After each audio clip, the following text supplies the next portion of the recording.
আজকে রেস্টুরেন্টের স্বাদে ঘরেই তৈরি করে নিতে পারবেন নান রুটিটা আমরা মাঝে মাঝে সবাই খেতে পছন্দ করি। যদি রেস্টুরেন্টের স্বাদে ঘরেই তৈরি করে নেওয়া যায় না, তাহলে খাবারটা হয় স্বাস্থ্যসম্মত ও ঝামেলামুক্ত। হ্যালো, আসসালামু আলাইকুম এভরিওয়ান, স্বাগত জানাচ্ছি মিয়াস কিচেনে। আমি আজকে তৈরি করে নিব 4টা নান রুটি। মিডিয়াম কাপের চায়ের কাপ দিয়ে আমি 5 কাপ আটা নিয়ে নিয়েছি, আর এর সাথে অ্যাড করে দিচ্ছি পাউডার দুধ, চিনি, ইস্ট। সবগুলি টেবিল চামচ দিয়ে 1 চামচ করে নিয়ে নিয়েছি। আর লবণ পরিমাণ মতো, স্বাদ মতো অল্প একটু দিয়ে দিবেন। সবগুলো শুকনো উপকরণ নেড়ে চেড়ে একসাথে আমি এখন মিশিয়ে দিচ্ছি। এখন আমি তেল দিয়ে দিয়েছি কম 2 টেবিল চামচের মতো, এবং নেড়ে চেড়ে মিশিয়ে দিচ্ছি। একটা ডিমও দিয়ে দিলাম, নর্মাল টেম্পারেচারে থাকা ডিম দিয়ে দিলাম। এখন আমি কুসুম গরমের চেয়েও একটু বেশি তাপমাত্রার পানি দিয়ে অল্প অল্প করে আটাটা মথে নিব।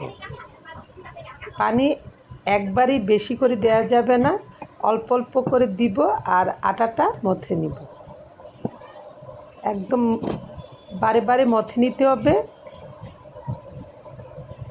মথে সফট একটা ডো তৈরি করে নিতে হবে।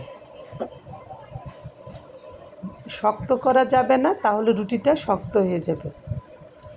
যত মথা যাবে ততই রুটিটা সুন্দর হবে। এখন অল্প তেল দিয়ে উপরে মাখিয়ে এয়ার টাইট ঢাকনা দিয়ে ঢেকে একটা গরম স্থানে রেখে দিতে হবে।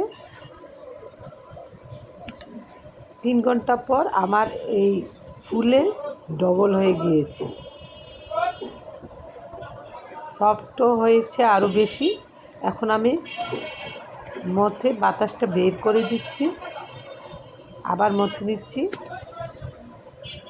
এখানে আমি 5টা রুটির জন্য ভাগ করে নিয়েছি। ইচ্ছে করলে 4টাও বানাতে পারতাম, একটু ছোট সাইজের করে বানিয়ে নিব আমি। এখন বেলে নিচ্ছি।